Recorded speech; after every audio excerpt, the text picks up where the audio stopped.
Welcome to the Game Theory Podcast. Friends, family, Gamer Nation.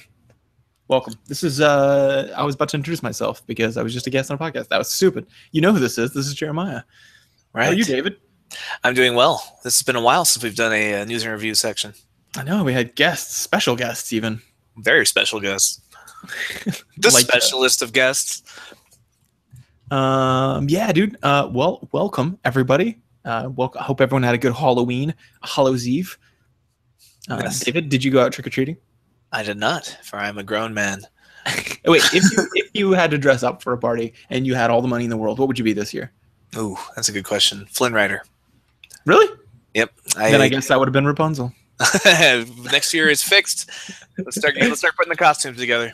Bromance. Broloween. I don't know. However you call that. Halbroween? Broween. Yeah. Halloweener. All Halbrow's Eve. There you go. So I think I would have been a Joker, and it went off really well, and I love it. It was fun to dress up like that. So probably not the Joker again, though. I don't know who I'd be, dude. It's just too hard. Did you see the new trailer for The Rise of the Tomb Raider? No. Fudge. I should have shown that to you before the show so we could like gush over it. If this is an Xbox exclusive, it sucks. Is it forever exclusive or just to start with? I think it's just to start with. I'll have to look. But it clearly at the beginning is like Xbone 1. Ugh. So it makes me very sad. There goes my rationale for getting a PC and I can play all the games. Ugh. All right, let's see. Actually, it looks like holiday 2016. You have to wait a full year. Is when it comes to PC. That's fine. Maybe by then they'll have it to where it runs. Oh, man. Yeah, speaking of that, I guess we can go into the news section because what Yep. the hell? All right, news. All right.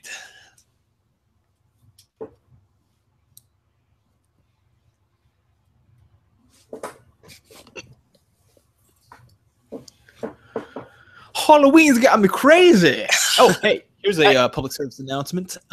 Sugar, does it make your kids crazy or not? Well, Facebook told me that sugar is more addictive than drugs, so yes. What? Have you seen What are they that talking trending? By what metric? By addiction metrics. I work with those. Which one? It creates withdrawal. Well, wait. It creates withdrawal. What does that mean? If you don't have sugar, your brain goes into withdrawal. What is it? You have The rest of your body doesn't? You have physical symptoms. What? What kind of symptoms? You mean like if you stop drinking water or literally anything else? Or stop eating food? You go to rehab. What the hell? What is wrong with people? Oh, no. Sensationalist titles. It was all over Facebook, right? And so I'm talking about this with a coworker, and I'm like, I hate when people use the word addiction wrong. Addiction, it has to be, to even be considered addictive, it needs to have some sort of negative impact on your life. And somebody wanders by, one of the, like, she teaches great women's authors, and she's like, actually, sugar is very addictive. It's just as addictive as other things. And I was like, wait, are you serious? And she's like, yeah, it actually creates withdrawal in your body if you don't have it. And I was like, that doesn't sound right. And she's like, well, I was getting my PhD in psychology, so I studied this. And I was like, oh no, that's the exact same credentials that the guy who says that it doesn't do that would tell me.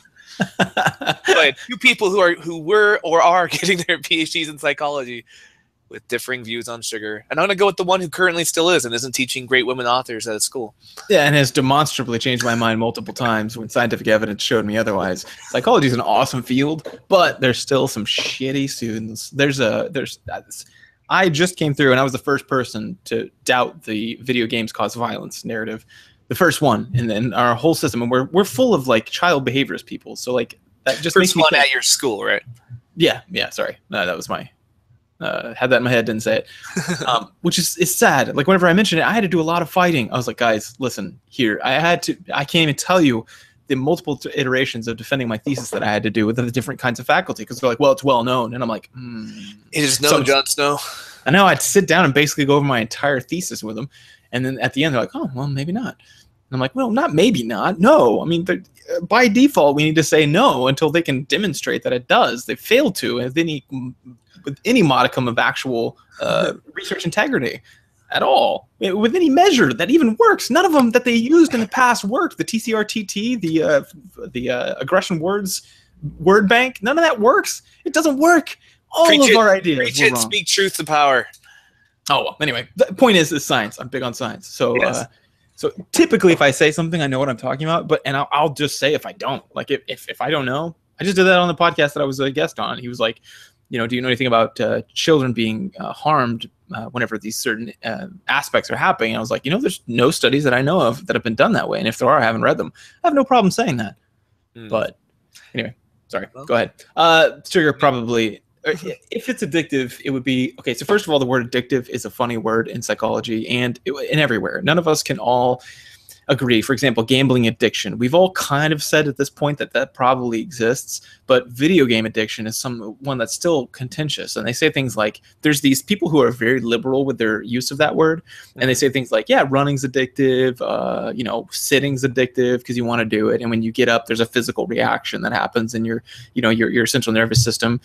In your nicotinergic muscular nervous system portions of it, it has a feedback. Like all of these things have demonstrable. You can, if you were looking through an MRI, you could tell when they were sitting or standing because of these quote unquote withdrawal, whatever that means. But then there's other people who use it more conservatively, like myself. I don't use addiction because the public, if they hear that, are going to think, oh my God, that's a bad thing, like running or whatnot.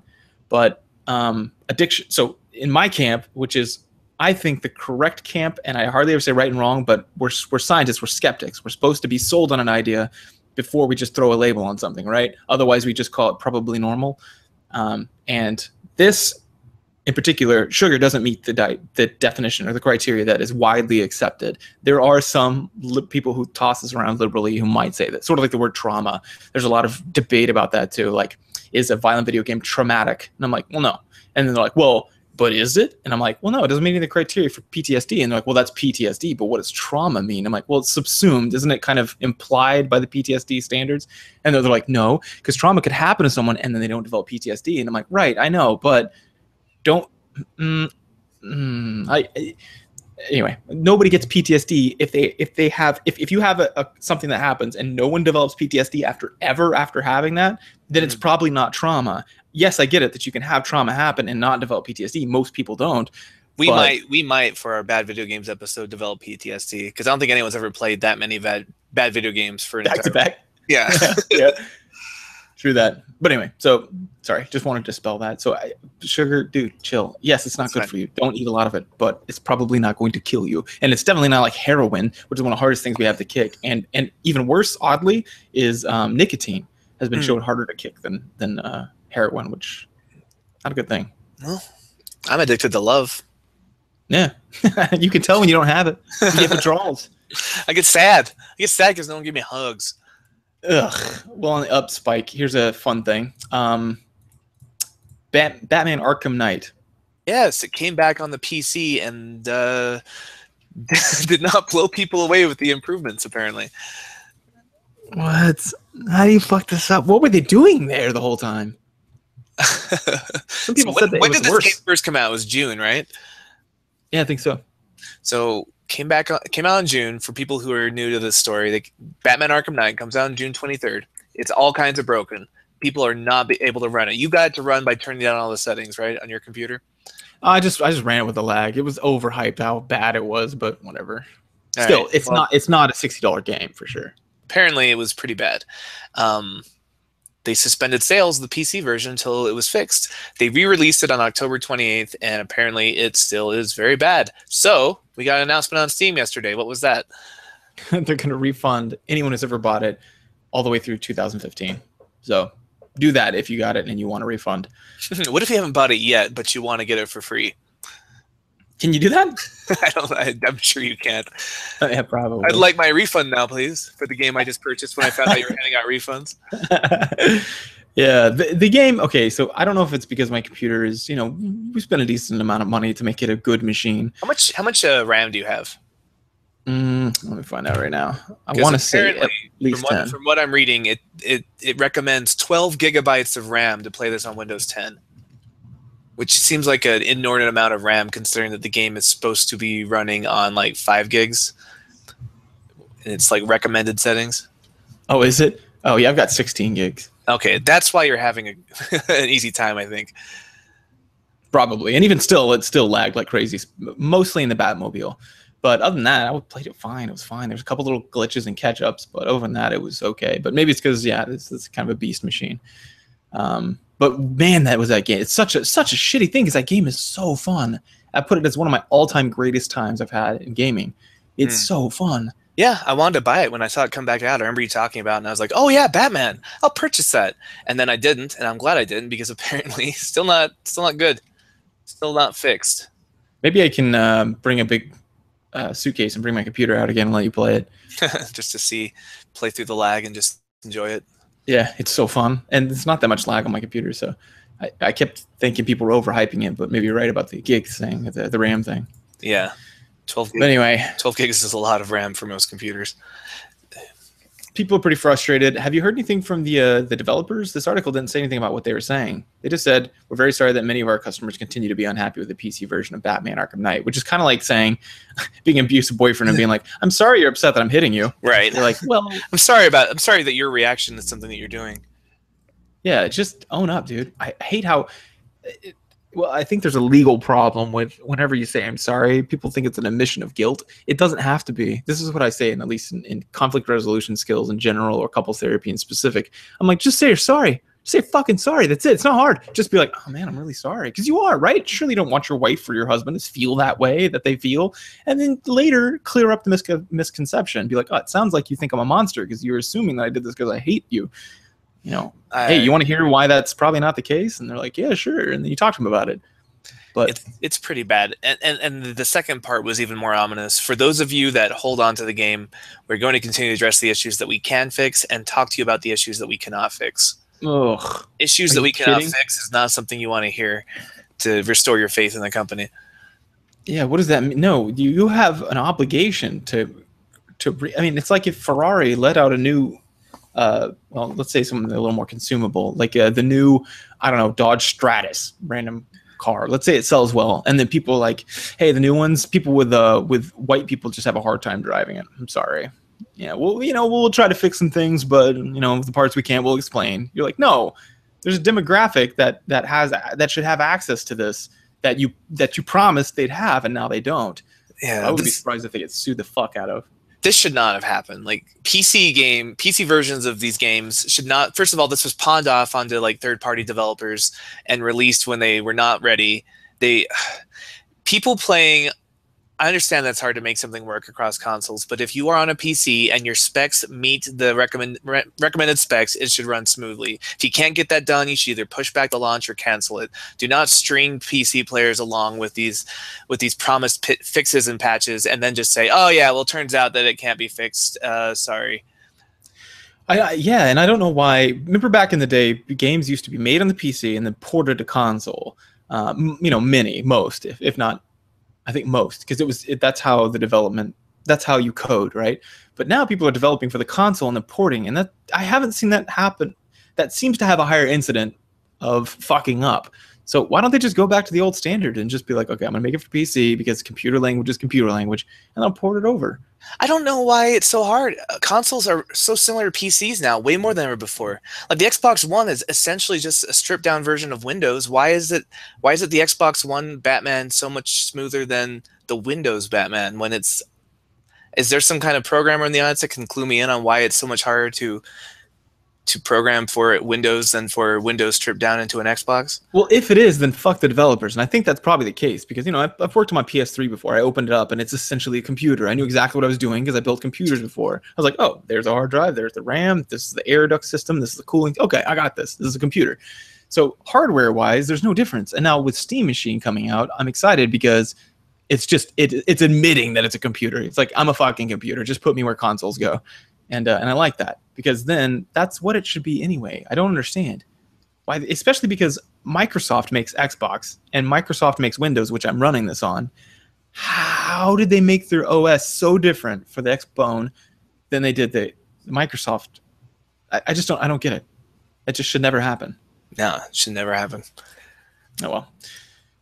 I think we bitched enough about that. You can get your money back. That's all I'm saying. Yep. I recommend everyone does, and we just stop buying games that treat PCs like redhead stepchildren of the gaming industry. Yeah, I'm definitely gonna do that. Although, man, I don't know, Batman, one of the greatest games. Yeah, fuck that game. Would have liked to play it, but stop stringing me along. I'm just not into it anymore, man. I texted you and I was like, I have some money. I can buy one of 2 games. I can buy Witcher 3 or Batman Arkham Knight. Which would you recommend? And you said Batman Arkham Knight would be the better experience. And I almost did, but then I saw The Witcher 3 was on sale, so I went that way. And I'm happy now because The Witcher 3 runs like a dream. Well, yeah, I mean, you invested the money to have a nice machine, so it should. That's what you're purchasing with that. You should have that experience. Yes. But on a better note, Fallout 4 is coming. Is this a game you're gonna get? Nope. Really? Yeah, I never finished Fallout 3, so I don't know. Oh, that's right. We had this conversation.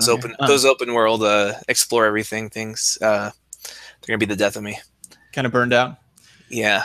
Well, like I'm doing it on Witcher 3 because the quests are interesting, but in my experience, Fallout 3 was not interesting enough to make me want to explore every nook and cranny. Damn, that sucks. Well, Fallout 3. Do you remember Nuka-Cola Quantum? Yeah.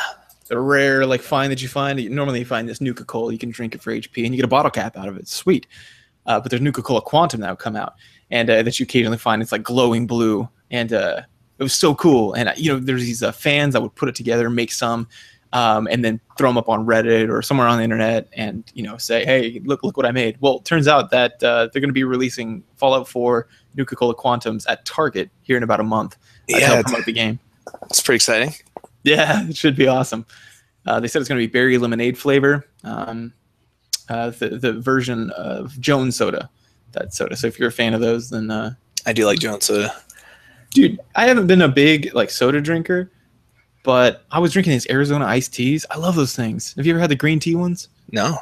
Oh, man, I used to love I fell in love with them down in Fort Huachuca because it was so hot down there. And all we did was drink water. So you want something that's the same, consistency of water with not a lot of, syrupy stuff, So Mm-hmm. I drink those, and, between... And they come in these huge cans. And so I'll drink those between my canteens of water if I was out doing things. Well, yeah, I just fell in love with it. You remember at my bachelor party, you poured it down my face. Yep, I do remember that. Yeah. It turns out I got these little cans of them because for a box of 12 it was $4. I was like, what? Dude, yes. So I pick them up. I get home. I throw them in the fridge. I drank 4 of them yesterday. They're 140 calories a piece. That's as much as a Coke. What are they putting there? Jeez. Kids? Yes, it's made of people. It's Soylent Green. I knew it. Green tea is made of people. Soylent Green tea is made of people. So I may not be drinking these Nuka-Colas. I'm somewhat health conscious, so... Well, this is a fun story. So, you remember Divinity: Original Sin? Mm-hmm. Well, they released a new enhanced Steam version of it recently, and apparently, it came with a small extra surprise. If you read the terms of use, the license agreements, Mm-hmm. Nobody reads those, but for the people who did, item 16 says special consideration. A special consideration in material or immaterial form may be awarded to the first 100 authorized licensees to actually read this section of the EULA and contact Larian Studios at info@larian.com. This offer can be withdrawn by Larian Studios at any time. So apparently they hid an Easter egg in the license agreement, and the first 100 people to email them were able to get some extra goodies, like some Steam keys for other games from their studio. That's awesome. Oh, well, good for them. That's hilarious. These are the ways to make people read those things. It's still not going to work. That's too rare. Not high enough magnitude of a reinforcer. Yes, kind of funny, though. Speaking of gamers being winners, League of Legends just had their finals. Did you hear about this? I heard it was 2 Korean teams who... Yeah, that's what sucks. So just to get out of the way, SK1 or SKT, which is I don't know what SK stands for, but Telecom T1, they have a StarCraft team too, so I know about them. They're really good. It's just a bunch of South Koreans, and South Koreans are these crazy gamers, man. Their culture thinks it's perfectly fine to sit around for 16 hours a day and play video games. Not on one day. That's called game binging. We do that. No, every day. Stop going to school, and you're you just say, I'm going to be a professional gamer, and people go, okay. And it's like a celebrity there. So some of their top celebrity gamers go around and they talk about how they go into restaurants and they get free food and free drinks bought for them. They're celebrities. So over there, it'd be like our basketball team going against their basketball team. They don't treat basketball like a real thing. If you're I'm gonna go pro basketball, they'd be like, shut up. But here we're like, oh my gosh, are you really? You can make millions. So it's just Yeah, fun. one of the weirdest culture things when I was living in South Korea was walking into a department store and going by their TVs, and instead of having a football game showing off the resolution, it was a StarCraft Brood Wars match that was being aired live, being televised on all the TVs in that store. Yeah, they're so big on StarCraft over there. But anyway, so of course they start winning all these championships, and it got to the point where people would stop tuning in. They'd watch until what they call foreigners, which is, I think, pretty racist. But anyone besides the South Koreans, they'd watch until they finished, and then no one, or not no one, but they would drastically drop off from like hundreds of thousands of viewers to like 25,000 would watch the final. And it's a real problem because I don't care. Everyone I know who likes League of Legends, which isn't a lot of people, but they're like, I'm not gonna watch the final, and this is my life. I love League of Legends, and I was like, that sucks, bro. Sorry. I don't know. I don't know what to say. I don't know what to do about it, but maybe it'll become more of a thing here and start incentivizing people to work harder on it. Yeah, I don't really have any sympathy. I feel like if you are a League of Legends fan, you need to come to terms with the fact that there's going to be Koreans in the finals. It's like being a basketball fan and not wanting to watch the Americans when the dream team shows up to the Olympics. Yeah, or watching football and be like, I'm not going to watch anyone with a black lineup. Yeah, exactly. Like it's like, well, it comes with the territory. If you like MOBAs, just get used to the idea that Koreans are going to be a strong presence in those tournaments. There's a strong cultural influence to do that. Just like in the African American community, there's a strong cultural press towards athleticism because it's not like, well, anyway, we won't get into like institutional racism, but like it doesn't matter. This is a way out and a way to make a lot of money in a way that it's one of the few ways out of poverty. We do not have much upward mobility in our country for any people in the lower classes. Mm-hmm. Yeah. So what else you had? Well, Nintendo has introduced a new account system called Nintendo Account. It's kind of cool. It's going to connect all of your Google, your Twitter, your Facebook, your smartphone, your Wii U, your PC. Everything's going to be connected through one account. And there's going to be a lot of little things like you can play games, you can buy digital content, but they're also going to have little fun things like on your birthday. It'll be like, hey, it's your birthday. Here's some discounts on games you can buy yourself.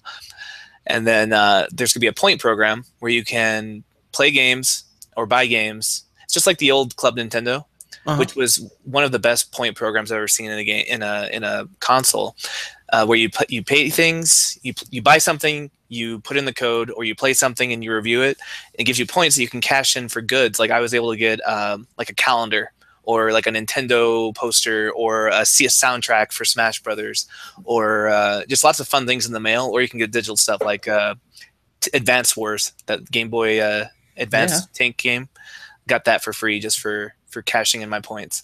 So they're bringing that back, which is exciting for me. And it'll all be part of this Nintendo account system. And with that, they've also introduced their first mobile game, because Nintendo's doing mobile games now, called Miitomo. And it's going to be some kind of like, imagine Tamagotchi, but for your Mii. And he's interacting with other people's Miis. So it's like, looks like Harvest Moon meets Animal Crossing meets Tamagotchi meets your Mii. And you play it over the mobile phones, and it's free with microtransactions, as is the kind of standard with mobile apps these days. Huh. That's pretty funny. I kind of miss those days of take care of those little creatures. I remember one of my friends on the bus had one, and we were super poor, so I couldn't afford one. I know they were like $5, but seriously, we were like in the red every month. I used to play his Luke Morris. That was awesome. Yeah. And the NX is coming out soon. They're going to talk about it next year. And they say it offers a totally new experience, and they're predicting it will be adopted quicker than the 3DS and the Wii U were. He says the Kimishima, one of the reps that was talking about it, says that they asked him where he saw Nintendo in 3 years, and he said there's a potential for the biggest profits ever. I don't think the Wii and the DS's sales period is our ceiling. So pretty ambitious. They're talking about beating the famously successful Wii and DS sales with this new system. So that would be good. A lot of people are counting Nintendo out. This might be just more publicity, trying to like turn that around just through, it's almost like a self-fulfilling prophecy. If people think that you're going to be a successful company, you are a successful company. Or they might have an ace up their sleeve. They are known to revolutionize things. I've seen people, I feel like some of the most dishonest people are people who are in marketing, politicians, and psychology. I say things all the time that I don't mean, but I'm looking to try to convince someone of something or tell them something in a certain way because I know that will feed into them. It's sort of like it's that ethical question of in medicine where they say, do we want to tell them the odds of their survival or not? Because if you don't, you give them hope, they do respond. Like tumor growth in cells goes down, it shrinks and or it can be eliminated if you give people hope. I can link tons of studies about that. We know it happens in rats, we know it happens in worms, we know it happens in dogs and cats, and we know it happens in humans now too. Just being able to give them hope of some kind, it's crazy.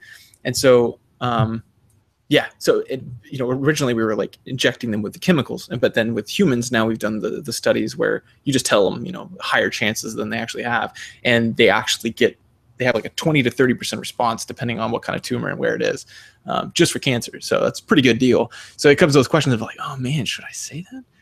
But same thing here. It's like, are they saying it because they want it to be true and they know that'll drive human behavior, consumerism, or is it actually true? Yes. So my stance is wait and see. Either way, even their non-successful things like the Wii U I've enjoyed. So I'll probably be getting the NX no matter what, unless it just turns out to be garbage like the Virtual Boy. But my learning history with Nintendo makes me believe that the odds of a Virtual Boy are way lower than the odds of a GameCube or an N64 or a Wii. Check this out. So there's this college in one of the most progressive states in our the United States, the Missouri. Yeah, actually, it's also joking, but not as bad as Missouri. They're offering scholarships to people who are skilled in League of Legends. Wow. Yeah, pretty cool. So Koreans. What's that? So Koreans. Well, somebody said esports aren't the future, they're the present. True skill of video gaming is just as impressive and just as legitimate as excellence in traditional sports. Nice. This is the Columbia College's president, and which I think is a pretty progressive statement to make. But there's been that question of should they be in the Olympics, and I've never really settled on an opinion there. But I do think that it does take skill. There's something about it that's, just like anything else, the more you practice, the better you get. But there seems to be at the upper echelon, different people who get it different ways. And it's, it's reaction times, decision-making skills. It's things you need in all athletics. It's just you don't have as much of that physical requirements, but neither does chess. And those people get scholarships. And don't even talk to me about that, because if you think that that's crazy that they're getting scholarships, you get scholarships for cheerleading. Cheerleading is a piece of shit. I'm gonna say that. My sisters was cheerleaders, and my wife used to be a cheerleader. I will still tell you it was shit. It's not people are like, oh, it gets. I'm like, what's the purpose of it? To what? Make social groups? And they're like, no, man, it really gets people into it. And I'm like, no, it doesn't. That's an empirical statement. And I remember there have been multiple football games we had and basketball games where the cheerleaders couldn't make it for whatever reason because we were on the road, or there was one where we were in Mountain Home. We didn't, but there's no difference. There's no difference in human and crowd participation. No one's watching the cheerleaders, and when they do, it's to Google them. I think it's a piece of shit organization. And just because they can do backflips and stuff, that's people are watching you when you do backflips because that's your trick. It would be like saying juggling is super fun to watch. Really? Yeah. Every time I do backflips, they watch me. Well, you're not doing juggling at that point. You're doing backflips. Anyone will watch anyone doing backflips. It's, it doesn't improve the quality of the quote-unquote sport you're in. Okay. Wow. Diatribe. That came out of nowhere. But they get scholarships, David. They made as much money as you did sometimes, or I did going to college. That's bullshit. They can get free ride. Yeah, I think all sports ball scholarships are kind of upsetting when I think about them, so I try not to. There was that time about the episode of House where the guy was like not gonna be able to play professional. Like he was a college football player and he like messed up his knee and like the scouts weren't gonna let him play in the NFL. And he's like, oh, what the hell, man? What am I supposed to do now? I'll never get my dream. I won't get to play NFL. And it's like, what am I supposed to do? And House was like, probably like what all the other graduates of college do, only without student loan debt because you got to go for free. Yeah, exactly. Yep. So I'm pretty passionate about that. But sports makes sense to me because sports sell tickets, and that's why they invest so much in their sports programs, is because a large portion of their income comes from that. You don't think that the cheerleaders add to the pageantry that sells tickets? No. And if it does, you can have it reproduced by anyone else or have them for free. Just the social prestige of being a cheerleader drives their behavior in high school. I don't think it sells tickets. And if it does, it's no more than buying, like people buy, it's return on investment, right? Like you buy a Jumbotron or a very nice stadium, you're more likely to sell a lot more tickets. You get great athletes that can make it to the national conference. Yeah, you're going to sell more tickets. But like you get or you get let's say the best flavored popcorn versus regular popcorn. Does that really drive tickets? And if it does, is it worth the investment? And more importantly, what does it even say? Why are you doing on the field? You're just cheering like everyone else. You're just dressed like a whore. I'm just kidding. No, you're dressed like seductively, but why? Why are you dressed seductively? You're not wearing an outfit that has any sort of performance purpose. You're doing it because you're attempting to draw eyes because nobody wants to look there. They want to look at the football, and you're competing with them. I hate it. I think the whole thing is ridiculous. And what about marching band? What about the band? I think that's absurd too nowadays. They get scholarships. I mean that's an art. I'm cool with that. Like, you know, the arts in and of themselves, I think, have quality. But a marching band, I think it's a little silly. And honestly, I think it's obnoxious. Whenever I'm at a game and they start playing, I'm like, shut the fuck up. I'm not in basketball, they'll play over the regular PA and they just play music and everyone fucking loves it because it's usually contemporary music on contemporary music instruments. That shit is, who listens to a trumpet? That shit's piercing.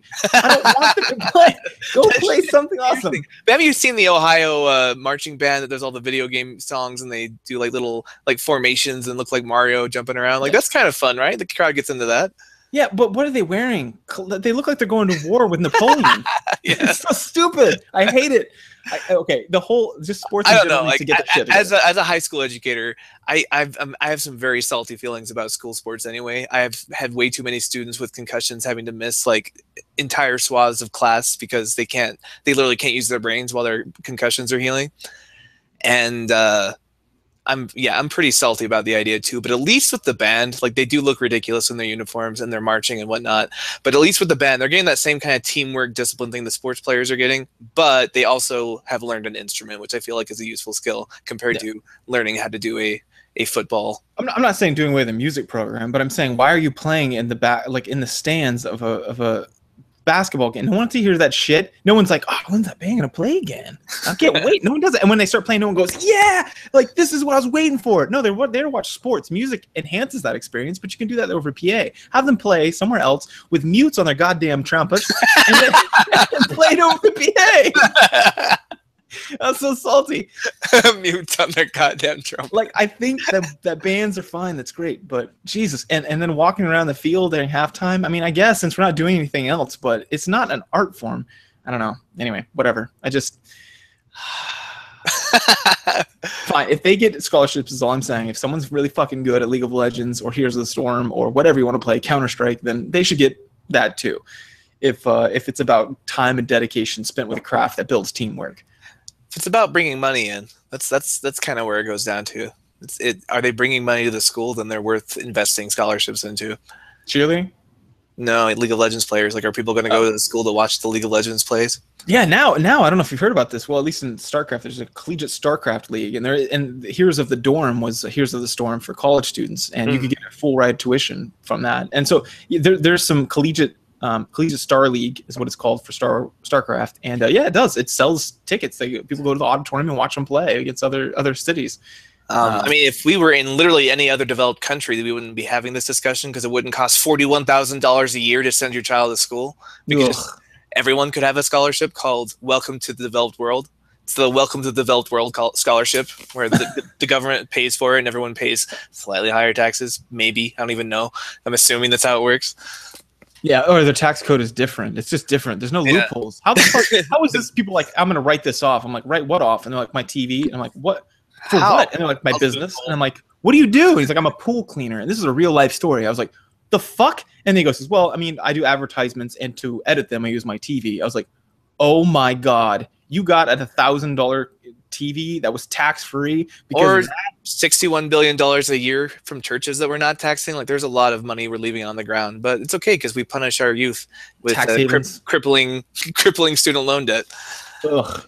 Well, anyway, okay, enough bitching. Any other news? No. I mean, there is, but those were most noteworthy to me. Yeah, those were my big ones too. Well, cool. All right, then let's get into gaming experiences. A little salty.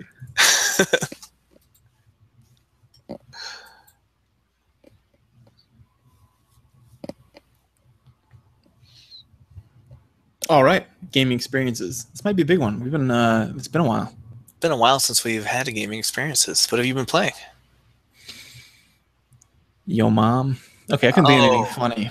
I've been playing a lot, dude. One of them is Dragon Age Inquisition. Yes, this is I'm fun. saving the world. Weirdly, when last year Dragon Age Inquisition and The Witcher 3 came out, and I bought one and you bought the other, and now we have switched. Now I'm playing Witcher 3 and you're playing Dragon Age Inquisition. So, are you still in the honeymoon phase? You still having a good time, enjoying it? Like a pair of sexually progressive frat boys with their girlfriends. We swapped them. Our long-term commitment games. Yes, actually, I love it. I think it's awesome. I'm still all in. I don't know how many hours I have. 40, 50.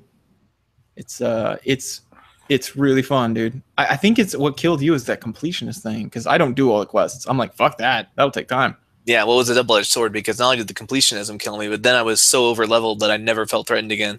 Plus, I was the most overpowered class, so I just could not be destroyed. There was no threat to me. I was that stupid arcane warrior.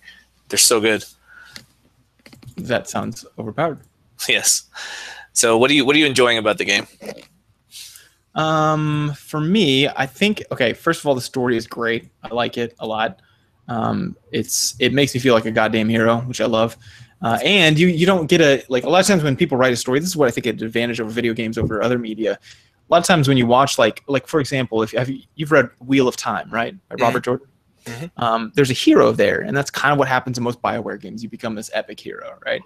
And the hero there says he constantly kind of he's a little crazy, but anyway, what I'm saying is you can play the messianic prophecy however you want in this game. You can be the reluctant skeptic. You can be the the glory hound. Yeah, the zealot. You can be reserved. There's just so much nuance in RP. I love being able to RP the character because I think to myself, I always make me. So it's me, Dragon Age me. The Herald of Andraste, Jeremiah. Yeah, no, you should see the picture of it. Oh man, I need to show you my picture of the guy I made. I will. It looks decent amount like me, at least in the face and in the face and in the upper part of the face. But so I get to think to myself like, what would Jeremiah do if he was in that position? WWJD. Exactly. I'm selling those little wristbands now. And so it's really interesting. They'll be like, oh, well, do you believe you're the chosen of Andraste? And I'll be like, I still don't know, man. Like, I don't know any of that shit. I feel like I had an experience, but I get to play him as a skeptic. I don't know. I felt like I had a religious experience, but I don't know. Like, I could have just been dreaming.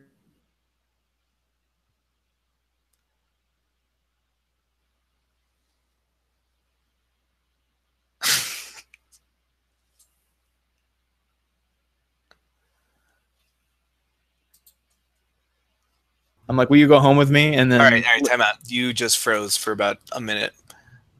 Oh, I'm sorry. So you said, I feel like I'm having a religious experience. Pick it up from there. Oh, sorry about that. Yeah, felt like I'm having a religious experience, but I don't know. I could have hit my head or something. That's all I was saying. Let me make sure everything's closed here. Am I still starting? Your face kind of froze in the most ridiculous kind of like, because you were really excited about what you're saying. So it's just like a frozen grimace. All right. Well, I'm shutting everything down. Just give me one sec. Turn off those torrents. Yeah, so many torrents. Yeah, so it's fun. I like being able to do that. And the part I really like about games, especially Dragon Age games, is you get to talk to your companions and develop those relationships however you see fit. And so that's fun because I've compared notes with you and seen who you use in your party and how you interact with them. And I keep hitting on lesbians and gay people. I don't know. Are there straight people in this game? There might be one. I think Iron Bull goes both ways. I was talking to Cassandra. She's one of the girls. She's a seeker, and we developed a pretty good friendship. And so there's an option to say something like, it's been great having you around. And I was like, okay. So I clicked on it, and she's like, oh, don't do that. Do not flatter me. This is not the time or place. I'm like, okay, Jesus. I was just giving you a compliment, whatever. And then the next one was Sarah, who's the crazy elf.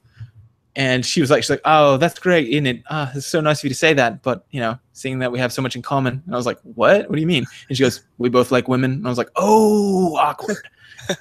But she was fun. And then, and then that Dorian guy keeps trying to hit on me, that mage. I'm like, chill, bro. Chill. I know I'm the Herald of Andraste and I got it going on, but settle. People just throwing themselves at you. I know, and I don't. And yeah, but I'm like best friends with Solus, man. That guy's cool. Yes. I'm glad he's not gay because he's not mixing signals there, which is nice. I'm like, hey, it'll say something like, hey, let's study together. And for the gay guy, Dorian, I'll be like, hey, can I touch your genitals? And I'm like, that's not what I said. That's not what I meant to say. With Solus, if it says some study together, it's like, hey, I'd like to get your thoughts on something. Will you look it over with me? And I'm like, yes, thank you. That's what I want. Let's get your thoughts on my penis. Wait, no! Stop saying that. You want to go over together with our hands? It's all these hidden traps in the dialogue menu. Yeah, yeah. And so the first one I did was so innocent that I thought that's how they'd all be. Like with Cassandra or something like, hey, it's been really nice having your wisdom around or something like that. And I was like, oh, it's not really a love thing when it says heart. It just means pay a compliment. Nope. If you're with a gay guy, that guy is taking it downtown. Dorian will remember that. Yeah. Yeah. And he's like, well, I'm going to go take a warm shower. I'm like, oh, come on, Dorian. Oh, come on. Don't do that. Don't make it weird. You made this weird. Well, but I love it, man. That's all I'm saying. It's great. Having a good time, harvesting different minerals, making everything better, hitting up the storyline every time I start getting bored. I think that's the key. Yeah. And that's pretty much it. Getting your renown up. That's right. Getting it up. What about you? What have you been playing? Witcher 3. I found it. It actually was on a flash sale for... I was like $27, so I was like, that's a good entry point for me. I wouldn't want to pay $60 for this game, but $27 sounds fine. So I jumped in, and I've never played the other Witcher games. I started the first one and kind of got turned off to it. But yeah, this one I'm having a lot of fun with. I watched a quick video on YouTube to get me up to speed on what happened previously. Apparently it's based on a bunch of Polish novels. So It's like someone like kind of recapped the novels in the previous two games. And it's really cool. It feels a lot like Supernatural, the TV show, where I wander into town. There's something happening. I talk to someone. They're like, "Yeah, I just need to get water from my well, but there's a devil by the well. I can't get to the water." And I'm like, "A devil? That's weird. Devils don't normally stay near water." So I investigate, and I find this diary, and it's about this woman who, she's in love with this guy, and she has a locket from him, like a little thing that he bought her, and she's never gonna part with it. Then she met a violent end, and I was like, "Oh, wraiths will sometimes manifest when there's a lot of negative emotion. They tend to be anchored to this world through a physical object, which is exactly how it works in Supernatural." So I already knew. I was like, "Oh, I got to find the bones, got to find the thing that's anchoring her here, and salt and burn them. That'll kill her." So, and that's exactly the cure for it. So I jump in the well, I pull the thing up, I fight a wraith, and I knew that noon wraiths were strongest at noon. And I also knew that you needed to use a wraith oil on your blade and some other things. There's ways to prepare for the fights, which is cool. Like you feel like you have an answer for every situation. You're like, okay, I know what I did my homework. I'm armed with knowledge, the greatest of all weapons, and now I can prepare myself. But I wanted to see if the game would punish me for not doing it. So I fought the wraith at noon, at her strongest, with no preparation. That was a close fight. The only reason I won is because I remembered that you can force them to materialize by using that trap glyph, that little what's it called? Yrden? Yeah, Yrden. And so I managed to win with just a sliver of health left. And I was like, okay, good to know. This game is not going to hold my hand. Like I need to actually pay attention to the knowledge I'm learning. Yeah, that's what I like so much about it, is that if you prepare, that would have been a really it's almost like, Nintendo does this well with like Zelda, where once you hone in on what it is, you can actually go without getting hit again, usually. Right. You can do it and pull it off well, but it's only because of your OOC knowledge. You picked up on a pattern or some way to which tool is correct, or what set of tools. So that kind of happens here, I think. Yeah, and it's challenging. I'm playing it on normal mode. Like there's the easy mode that's just like, give me story, please, and then there's like challenging, and then there's brutal. There's like, and in the middle there's like normal. That's where I'm playing it, and it's still pretty tough. Like I'm in a place in the game now. I've left the first area, and I'm in the second kind of major area, and I'll wander into a bandit camp, and I could easily die if there's enough bandits. I can't just wander through and just kill everybody. So it makes me think tactically. Money's always a scarcity, so I'm always very careful about what I'm buying. I'm like, I want to collect all the schematics, but I can't just go on a shopping spree. I just have to like pick the ones I'm going to use. Like it's very it uses scarcity as an interesting resource instead of a way to punish you. And it also, the inventory management system is not so annoying that I just hate it. Like it just kind of automatically does things and lets me know when I'm overburdened, instead of having to like carefully Diablo style, like make everything fit in my inventory. Like, oh, this pike needs to go on the right because I've got space there, but I have to move this shield over here. Like I hate that bullshit. I hate inventory management so much. So this game kind of like, it's got it, but not to the extent that other games do. So it doesn't bother me as much. And I'm really enjoying just the feeling of competence of just walking and being like, yeah, I'm a Witcher. I'm I'm a mutant freak, but I can hunt monsters. I'm good at that. Like whenever you drink all those potions and you max out on toxicity. You're just like, ah! And I love how it does a cutscene after you beat like a big fight. If there's no turn-in point, you know, if it's part of like some story or the or the monster scene is like you're jumping in the middle of it. And when you finish, I remember telling that story of me drinking all these potions because I was panicking. I was in over my head. I was level 9. I was level 7, and so I saw it. I was like, shit. And in Witcher, you can't fuck around with levels. Yeah. And so it was 2 levels up. Something looks too high. You should probably run. You should run, yeah. And so I was like, oh crap, I'm gonna drink my strongest potion. It's called like White Griffin or something, and it gives you 100 toxicity, but it makes it so that every time you hit someone, every time they hit you, they do progressively less and less damage, and it also gives you a heal over time. So for long big fights, it's good.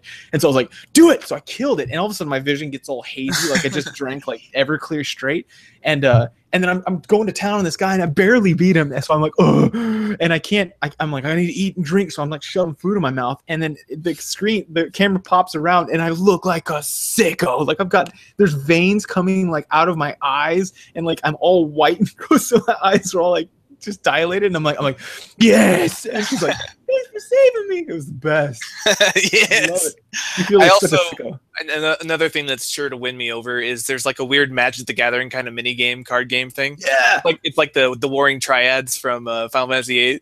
So every time I get to a new town, I'm like, who wants to play me? And my cards suck. Everyone has like these awesome cards, like 10 strength, immune to weather effects. I'm like, but I have a pikeman.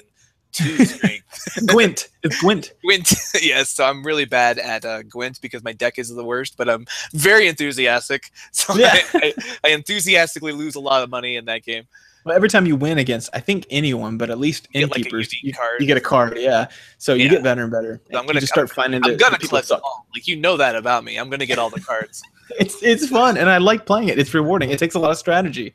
Yeah. Once you get up there, you start getting these cards that like recall cards and like give the opponent force, but give you cards and like to resurrect one person from your death. Faction leaders have different abilities, and each faction leader has 3 different abilities, so you have to pick which version of him you want. I've been using the one that does doubles your siege engine damage, and just been like, I've been playing it kind of sneaky, and then I'm like, oh, I'm gonna throw another siege engine back here. Don't worry about that. And I'm like, oh, it's super close. This isn't a double siege damage. And they're like, oh, pass.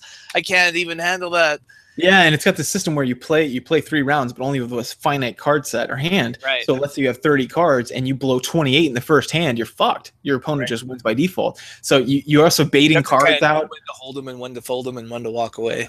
Yeah, not like real poker, which I have no respect for. Actually have to know it here, when to hold them and when to fold them. Right. And then different cards, factions have different faction abilities. Like the one I'm playing as is if you win a battle, you get to draw a card. So it encourages you to go all in on that first round, because if you can just win, you'll get an extra card, and that might replenish your resources. But if you lose, you don't get to use your faction ability. But the one that everyone else is playing is the one that's like, they win ties. Such a good ability. Winning ties is what you want. Yeah, that's pretty good. If you can force them to run out of cards, it's like, oh, 0 versus 0, I win. I like to put a card out, a big one out or something, in some middle where I didn't have a lot of strong archers, so I knew they weren't going to use their weather condition to shut down my archers. So I throw down one big archer in the beginning, and they start dishing out cards, and then throw a weather effect on me mid, and I'm like, yes! And then I just forfeit that round, and they're like, oh shit, they burned 4 cards, and they spent so many cards catching up to my big one that I have a card advantage now, and I'm down 1 big guy, sure, but I'm going to win the next 2. So, and they burn their weather condition, so it's fun. It's really fun little mini game. Yeah, it's a fun game. I'm having a good time with it. I'm probably gonna get for $27, I'll be getting probably 80 or 90 hours of entertainment out of this game. So it's definitely a good buy. Definitely, dude. I got into the Overwatch beta. How is that, dude? Oh, it's so fun. Okay, here's how I describe it and how I think it's had the best success so far with other Overwatch players. I'd say it's Team Fortress 2. With more mobility, so Blizzard just makes things more fun. Mm-hmm. It's like that, much more fun, like Team Fortress 2, but with more attitude, more mobility, and with ults. It's kind of what it's like, and more teamwork, better maps, I should say. So it's fun. It's I actually don't play Team Fortress 2 anymore. I don't enjoy it anymore, but it's kind of like that. It's got characters that have influences from that. But every time I say that, I always caution and say, but it's not like Team Fortress 2. If you didn't like Team Fortress 2, you're probably still going to like this. The way I look at Blizzard, they take genres that we don't really care for, and they make fun games out of them. Like, for example, first one that came out in recent memory, Hearthstone. You were not big into Magic the Gathering or collectible card games, but you loved Hearthstone. Next one that came out was Heroes of the Storm. Neither of us were big into League of Legends. We did not see the point of MOBAs. We loved Heroes of the Storm. And then this one is a first-person shooter, which I never really cared for. So I predict that I will still probably enjoy this, even though it's not my genre. Yeah, you'll probably enjoy it for a while. The staying power, I think a lot of it, though, is the things that drive people who like first-person shooters. So maybe, I don't know. I mean, it's free, so play it. But I'm just trying to make a prediction of your long-term behavior. And a lot of it is like, there's some skill shooting. What they try to do is take away the Twitch aspect of video games, right? So there are a couple characters that you can do that with, and it benefits having that Twitch, that long learning history of, having that Twitch boom, boom, boom. But they wanted to take away that and instead add in a lot of what they said was having, was it positional awareness? So it's sort of like in League of Legends where you live or die by pressing 2 or 3 buttons at once and pressing back at a certain pace in some aspects, like if you're an ADC or something.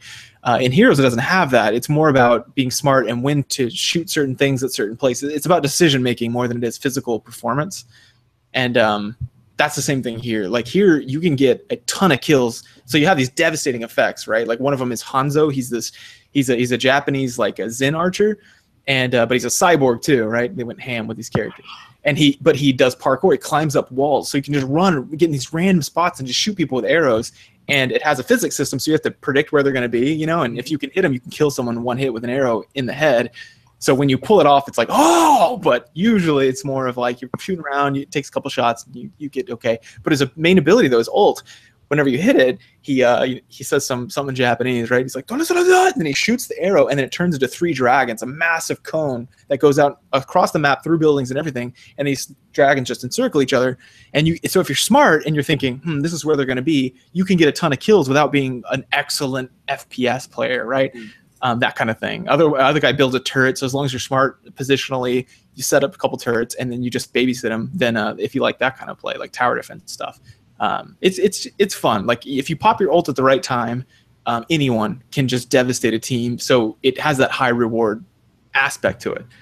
Yeah, I mean, I doubt I'll play this one very long because in the past with Hearthstone and Heroes of the Storm, I played it really hard for a couple months and then just kind of stopped playing it. I don't tend to have a lot of staying power with competitive games. I kind of lose their savor for me. But I'm sure I'll enjoy it for at least a couple months. The one I found myself loving the most actually is Winston. Remember him from did you see the yeah, trailer? remind me though. I'm not good with names. Oh, he's the big monkey. Okay. With glasses. So he's this monkey who loves science with glasses. He's kind of like the Beast, right? But he has an astronaut suit on for whatever reason, and he's got a little Tesla coil weapon, and all it does is shoot out these shitty little electricity in front of you that arcs to other people, but it's like real short. But his ability is to leap, right? And when he lands, he kind of slams the ground, and then he throws out this little thing that puts a circular shield, a 3D sphere. So you can use that defensively for your friends by jumping in somewhere, throwing the shield on top of your sniper, for example, so they can just sit there. They can shoot out, but no one can shoot in. So they can just go to town on someone. Like if someone's about to do an ult, I'll throw that bubble on them, and then they just go crazy and kill everyone, and no one can hurt them. And I'm like, yes, unless you jump into the circle, because you're protected by the circle. But if you're inside shooting them, they're dead. Sure. So there's a lot of like gameplay like that, but it also you just if you jump into someone, his ult, you hit it and he just tears off his glass and goes, I just freaks out and slaps his chest, and then you leap into him and you just throw punches and people go flying. And if you punch someone against the wall, they're flying up the wall, and you're just like, it's just amazing. He's meant to kill enemy snipers and like people that are in places, which drives me nuts. Like campers drive me crazy in video games. It doesn't take skill. You're just sitting there. It's just about patience. They're just playing a game and just going out of monitor. They get like 2 kills the whole game, but God damn it, it's on you and out of nowhere. And you're just like, you have no skill. Stop it. So he just goes, oh yeah. So he just throws on his glass and I jump in there and I just beat the fuck out of a Widowmaker. He's just sitting there shooting people and there's nothing they can do. They're just like, they try to run, but you're faster because you're like, oh, you're freaking out. He just goes Hulk on him. It's pretty amazing. He goes ape shit. He goes ape shit, yeah. Oh man, there's every character I've found a good amount of fun in. There's still some polishing they need to do. Like you can be this character named Bastion, which turns into a little in-place turret, and then he shoots, right? And his thing is he's actually a pacifist. So like when he's not doing anything, he plays with birds and stuff. He's just a weird machine. And part of the narrative of this game is that machines and humans are kind of a separate faction. and there's like spiritualities hit machines, and they're on their own people now, and it doesn't matter. But this guy's a pacifist. He turns into a turret and he shoots. Well, one time to be stupid. We had a defendant objective. We all got into bastions and alternative turrets, and we were just like, we just mowed everyone down. And so obviously they need to fix a couple things. We also were all so you can have all the same character on a team then. Right now, yeah. We did an all Winston team one time, which was hilarious because we all jumped in, threw bubbles down, and we're all jumping around, standing on this objective. And there's nothing they can do because we're like, we can't shoot through that many bubbles.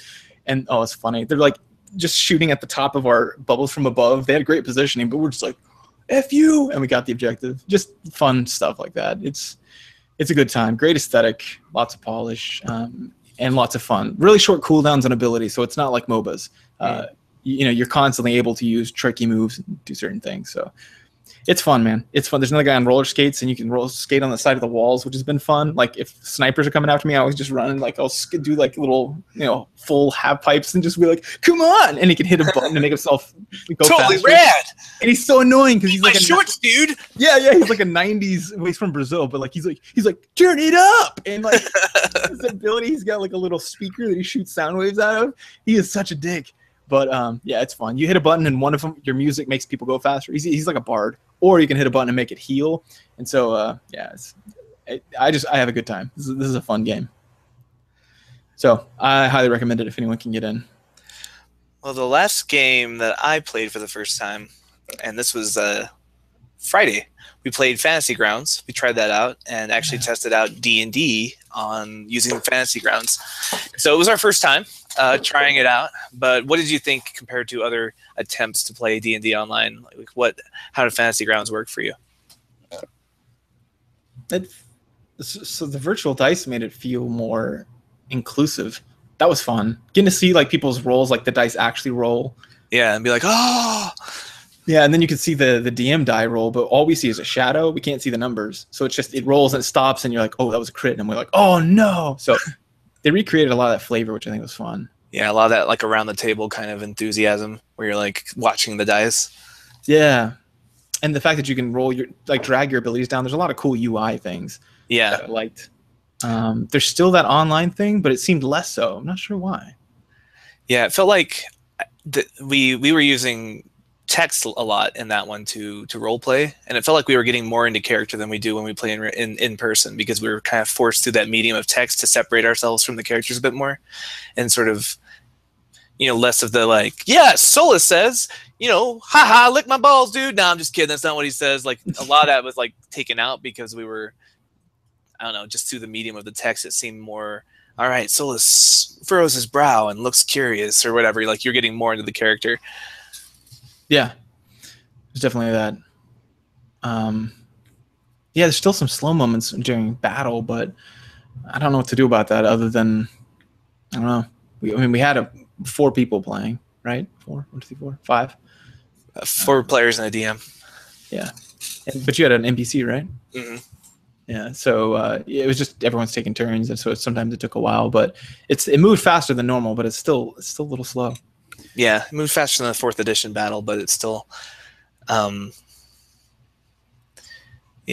to tell. But it's I do like the UI. It's a little counterintuitive. There were some things that I was doing on accident, like I accidentally cleared the chat window once because I wanted to remove like one thing. I was like, yeah, delete this. It goes, deleted the whole thing. I was like, oh no. I know, and I was like, I made my character say, my mind has just gone blank. and then trying to remember, like, if you hold control and press enter, it's an emote. And if you just enter, it's like your character saying something. And alt enter is out of character. Like trying to remember those things. I think that'll get smoother as we go. But yeah, there were a few hiccups on that level. And it was cool having all the texts, I guess, there for me to peruse, so I could click around. It's like you get access to all the libraries just by buying license the program. So. Yeah, so instead of having to like have a bunch of bookmarks in a player's handbook, you could just be like, all right, here's my spell. I'm putting that in this corner, dragging it in to read when I want to. And I really liked the ability to, as a DM, I could just this sped combat up a lot. Is I could I could drag the whole encounter into the combat tracker, and it would automatically put all the monster stats in there and roll all their initiatives. And then I could drag the heroes in, and it would automatically roll all the hero initiatives. So instead of saying like everybody roll initiative, hold on, let me write that down. It was just okay. Here's the initiative order. Yeah, I get a +2, no 3. Mine was a 23, not a 20. Yeah, and you're like, hold on, I have to reorder now. Because on the one hand, like you lost the ability to like roll your own initiative, which is sometimes fun. Like, oh, I rolled a 17, but I don't think that adds that much to the game. And the amount of time that it saves was worth it to me to be like, okay, here's the initiative order. And I mean, yeah, if you're superstitious, then that sucks. But I'm not. Like, I'm like, oh well. Statistically, it would have been something similar, or what? It doesn't matter. It would have been random. It doesn't matter who rolls it. It's gonna be random. Right. Yeah. So yeah, it was fun. I definitely want to play again. I liked our characters. I liked the setting. I love that stuff, mystery stuff, where you're like, what's going on here? That's fun. Yeah. Did you like the part where you're going through the forest and it was just kind of like weird stuff was happening? Yes. And those goats being born and stuff. I love that those portents, that happen. Yeah. Signs and things. A lot of weird superstitious stuff happening, like a two-headed goat. Because the one thing I liked about D&D that slowly over time eroded away was that you're able to be in a sense of wonder or awe, and that goes away after you're like, oh, the enemy warlock is casting Eldritch Blast. I'm like, oh, stop, dude. Yeah. Just pretensies, use your pretensies brain and be like, oh, dude, he shot lightning at me. I wonder what he's doing. Is he a wizard? Who is this spellcaster? Or whatever you need to do. But right, that's fun. Sense of wonder instead of like, oh, I know what those are. It's they're weak against silver or whatever. Yeah, and two more of those and I'll go down. I hate those kinds of talks. I'm like, oh, come on. Do you just say I got hit hard? I have a smoldering, bit off my armor or something.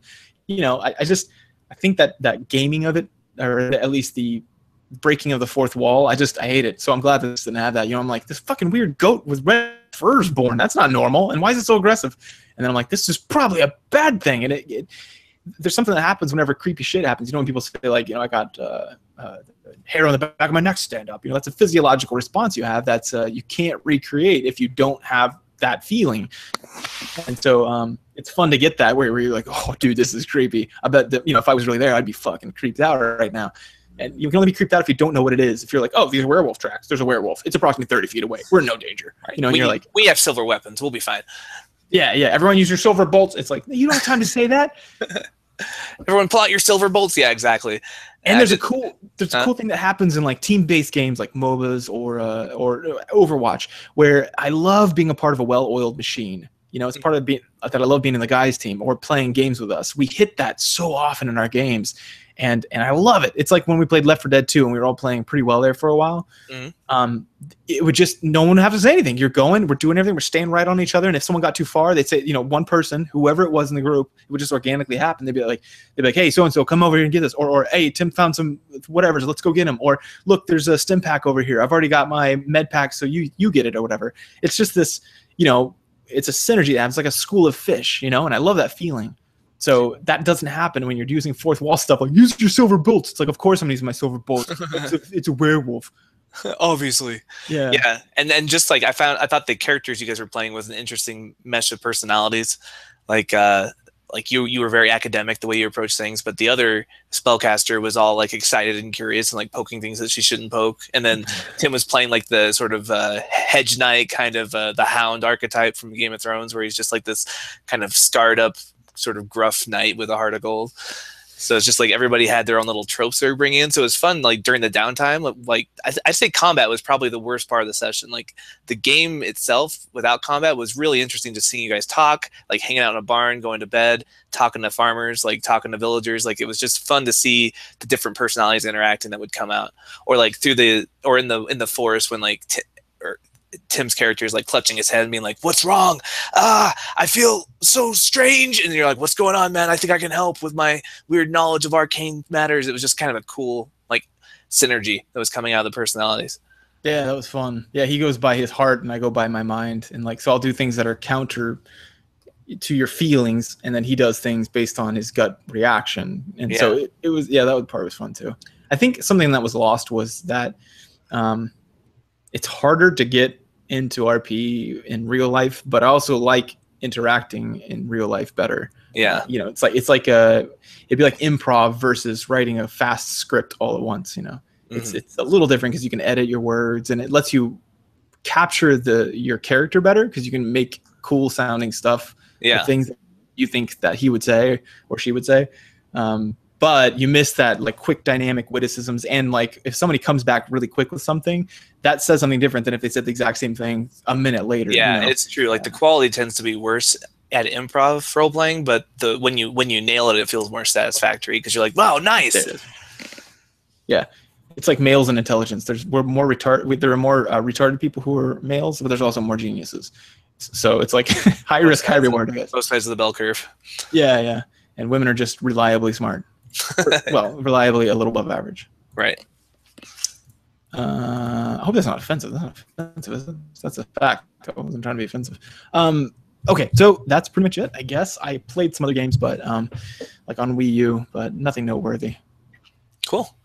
Well, then let's move on to our in-depth analysis.